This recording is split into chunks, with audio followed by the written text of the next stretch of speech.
Salam sejahtera Malaysia, denyut nadi suara rakyat bergema di channel ini. Jangan lupa tekan butang subscribe, like dan share. Malaysia kita punya, cintai Malaysiaku, kita jaga kita.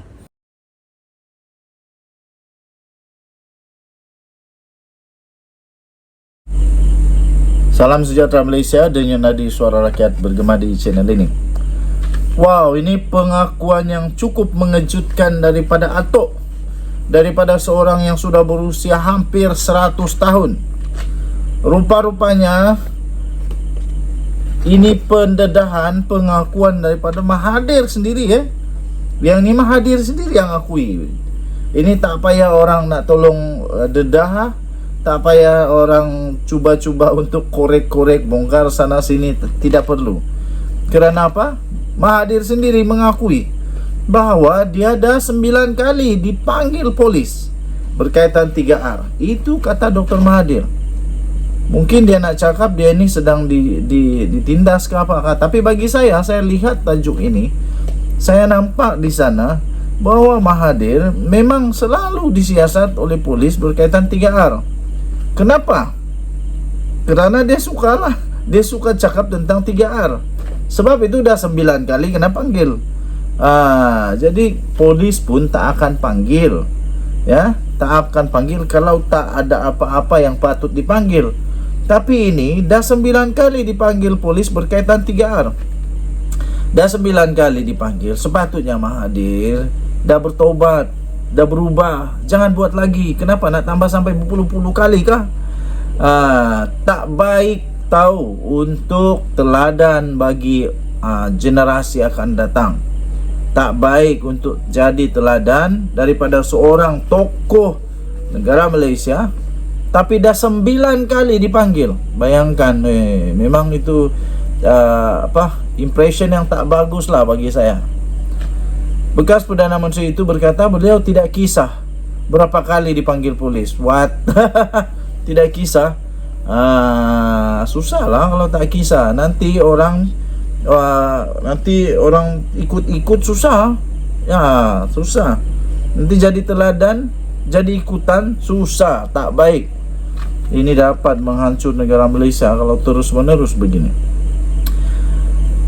Bekas Perdana Menteri Dr. Mahathir Mohamad berkata, beliau sudah pun 9 kali dipanggil oleh polis untuk dirakam keterangan berhubung isu berkaitan sensitiviti kaum, agama dan institusi diraja 3R. Mahathir berkata, nak siasat-siasatlah. Aku tak tahulah. Saya pun tak tahu macam mana cara dia punya slang lah. Antu sudah tua, jadi mungkin nak siasat-siasatlah. Nak siasat-siasatlah. Ini sudah 9 kali saya dipanggil, kata Mahathir. Selepas ini 10-11 kali tak apa. Kita akan kira berapa kali dipanggil. Ui, maknanya Mahathir mau berikan adakah Mahathir mau memberikan gambaran bahawa dia tidak akan berhenti untuk terus buat apa yang dia buat ini. Saya nak cakap juga untuk bangsa saya, katanya ketika berucap pada ceramah sempena PRK Dun Simpang Jeram di markas PAS kawasan Bagri menurut berita harian. Yang saya hairan, waktu Mahathir jadi Perdana Menteri dia tak buat ini. Dia tak buat ini, malahan dia selalu cakap Melayu mudah lupa, Melayu pemalas lah. Tapi sekarang tiba-tiba sudah bukan jadi Perdana Menteri, baru dia nak buat macam begini. Saya pun tak pasti kenapalah. Pada hadir sama pada ceramah itu adalah seteru musuh ketat Mahathir dulu. Politik tetap politik. Bermusuh hari ini, bulan depan dah jadi rakan kongsi yang sanggup buat apa saja. Hadir sama adalah pengurusi Perikatan Nasional Muhyiddin Yassin yang pernah memecat Mahathir. Mahathir pernah saman di mahkamah. Presiden PAS Abdul Hadi Awang dan Presiden Gerakan Dominic Lau serta calon PN Dr. Muhammad Mazri Yahya. Oi, ini barulah.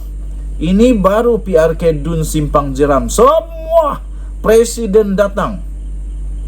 Muhyiddin datang, Abdul Hadi datang, Dominic Lau datang. Ini macam betul-betul lah pertandingan satu planet, satu galaksi datang bersama.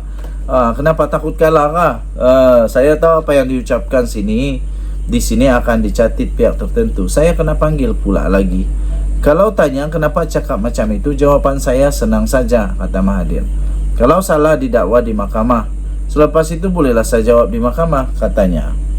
Sebelum ini polis memaklumkan Mahathir disiasat kerana disyaki membuat kenyataan cenderung menghasut bagi mendatangkan penghinaan atau perasaan tidak setia terhadap institusi diraja. Pengarah Jabatan Siasatan Jenayah Bukit Aman Muhammad Suhaili Muhammad Zain berkata, siasatan dibuat berdasarkan kenyataan yang telah disiarkan sebuah portal berita pada 6 Jun yang lalu. Dan jadi Suara Rakyat bergema di channel ini. Bye-bye. Salam sejahtera Malaysia. Denyut nadi Suara Rakyat bergema di channel ini. Selamat malam tuan-tuan dan puan yang dihormati sekalian. Muhyiddin bertaubatlah.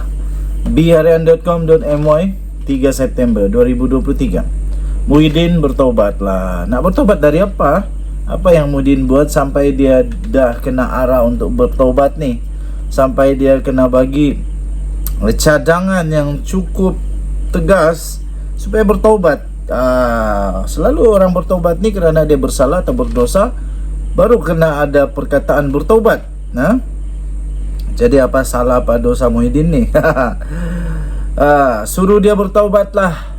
Jangan yang halal kita haramkan. Itu bukanlah hak kita. Kempen itu berkempen juga. Politik pun berpolitik juga. Namun soal akidah jangan buat main.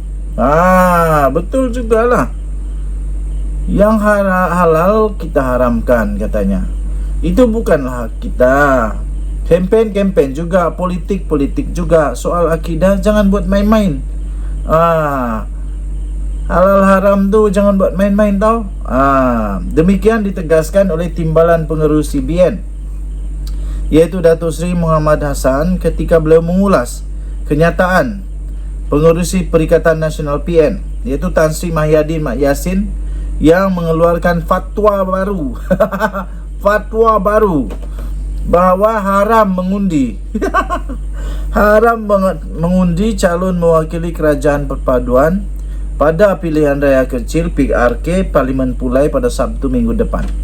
Dulu waktu Muhyiddin bersama dengan DAP tak haram pun bersatu.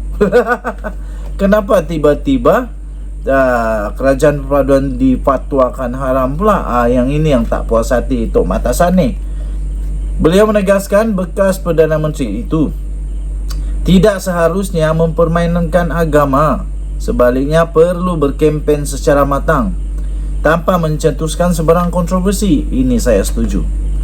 Katanya, sebagai senior dalam kancah politik, Muhyiddin sepatutnya menumpukan isu ingin dibawa atau manifesto parti yang membawa kebaikan kepada rakyat. Jadi jangan kata kita tidak masuk surga lah, macam-macam lagi, dan sengaja mengeluarkan kenyataan yang mengundang kontroversi. Saya memberi nasihat kepada individu berpangkat abang-abang saya itu supaya jadilah seorang yang gentleman. Betul. Jadilah seorang yang gentleman.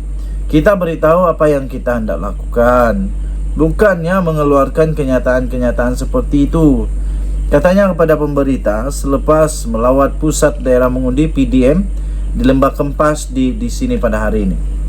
Sebaliknya, Muhammad yang juga adalah timbalan Presiden UMNO berkata visi kerajaan perpaduan adalah cukup jelas untuk mempertahankan majoriti 2/3. Beliau berkata ia penting bagi menjayakan misi memulihkan ekonomi kerana pembentukan kerajaan yang mantap menjadi kriteria utama untuk menarik pelabur. Jelas selepas menang saja pilihan raya negeri Johor pada Mac tahun lalu, Johor membawa masuk pelaburan sebanyak 70 bilion ringgit Malaysia pada tahun lalu, iaitu 30% daripada keseluruhan pelaburan negara. Tahniah Johor. Sekarang negara kita menjadi destinasi pelabur baru yang nak datang. Contohnya Tesla pilih Malaysia, manakala Infineon Technologies pula menambah pelaburan 25 bilion di Kulim High Tech Park di Kedah, katanya lagi. Okey, dan nadi Suara Rakyat bergema di channel ini. Kita jumpa lagi. Bye bye.